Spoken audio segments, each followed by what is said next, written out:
शिवसेनेच्या विधिमंडळाच्या बैठकीमध्ये विधिमंडळ पक्षाच्या बैठकीमध्ये राडा झालेला आहे। सेना आमदारांनी मंत्र्यांचे अक्षरशः वाभाडे काढलेले। शेतकऱ्यांच्या कर्जमाफीवरनं सेना आमदारांनी संताप व्यक्त केलाय। चर्चेविना बजेट मंजूर झाल्याचा निषेध देखील या आमदारांनी केलेला आहे। शेतकऱ्यांना भरीव तरतूद मिळाली नसल्याचा दावा देखील या शिवसेनेच्या आमदारांनी केलेला आहे। शिवसेनेच्या विधिमंडळ पक्षाच्या बैठकीत जोरदार खडाजंगी झालेली आहे। अधिक माहिती या संदर्भातली जाणून घेणार आहोत। रिपोर्टर सोनाली शिंदे आहे आपल्यासोबत सध्या फोन लाईनवरनं। सोनाली, काय नेमकी माहिती आहे? अजिंक्य, याबद्दल शिवसेनेची जी अंतर्गत बैठक झाली त्यामध्ये आमदारांनी याबद्दल तीव्र नाराजी व्यक्त केलेली आहे। आधीपासूनच आमदार जे आहेत ते मंत्र्यांवर नाराज होते। त्यात शेतकरी कर्जमाफीबद्दल शिवसेनेने ज्या पद्धतीने आधी भूमिका लावून धरली होती त्याबद्दल जे ग्रामीण भागातील आमदार आहेत ते समाधानी होते आणि कुठेतरी विरोधकांना पण त्याचा आधार मिळत होता। पण ज्या पद्धतीने आज जी चर्चेविनाच अर्थसंकल्प मंजूर करण्यात आला त्याबद्दल आमदार मात्र भडकले।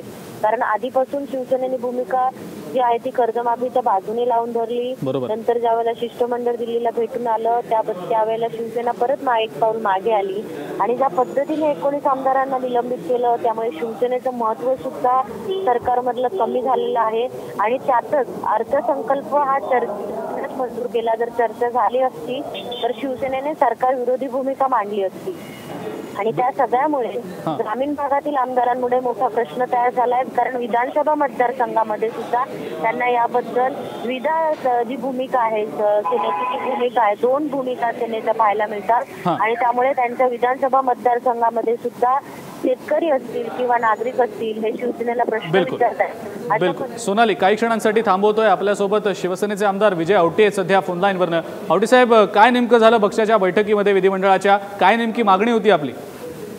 पक्षाच्या बैठकीमध्ये शेतकऱ्यांची कर्जमाफीचा विषय आपण लावून धरायचा हा आदेश शिवसेना नेते रामदासभाई कदम यांनी आमच्यापर्यंत पक्षप्रमुख उद्धवजींच्या वतीनं पोहोचवला। बरोबर।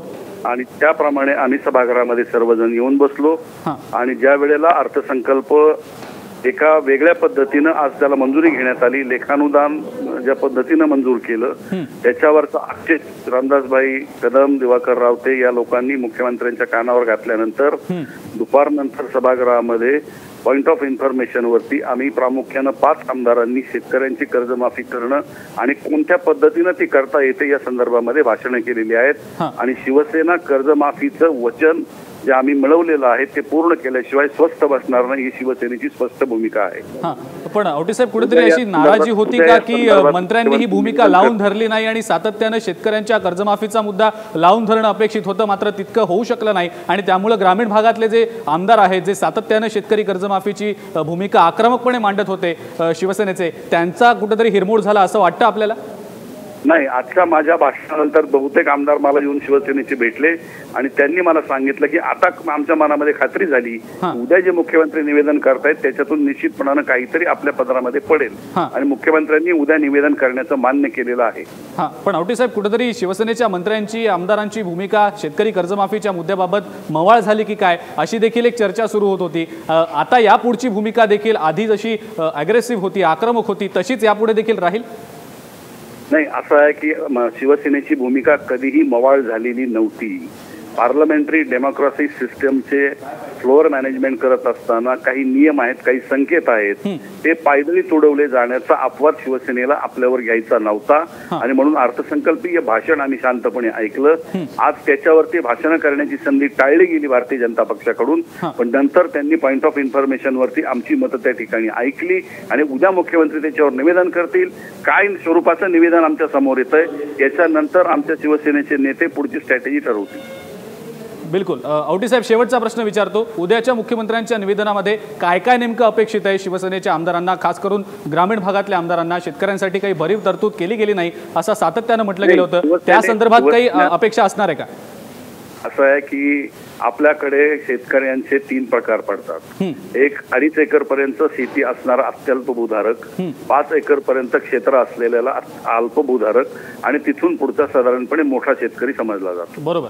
आता प्रश्न असा की समजा उद्या मुख्यमंत्र्यांनी असं धोरणात्मक जर निर्णय जाहीर केला, महाराष्ट्रामध्ये अल्पभूधारक शेतकरी 5 एकरापर्यंत जो असेल आणि त्याचं पीक कर्ज संपूर्णपणे माफ केलं जाईल आणि मध्यम मुदतीच्या कर्जाला आम्ही 10 वर्षाचे हप्ते पाडून देऊ. काय त्यांच्याकडनं येत आहे ते तर आम्हाला समजून घेऊ दे. त्याच्यासाठीच आम्ही सभागृहात बसलं पाहिजे. बरोबर. त्यांच्याकडनं काय येत आहे, आम्हाला जी अपेक्षा आहे, आम्ही ज्या पद्धतीनं अपेक्षा धरतो आहोत, नेमकं त्यांच्या मनातलं काय आहे ते उद्या फ्लोअरवर तर येऊ देत ना, मग आपण पुढच्या गोष्टी बोलूया.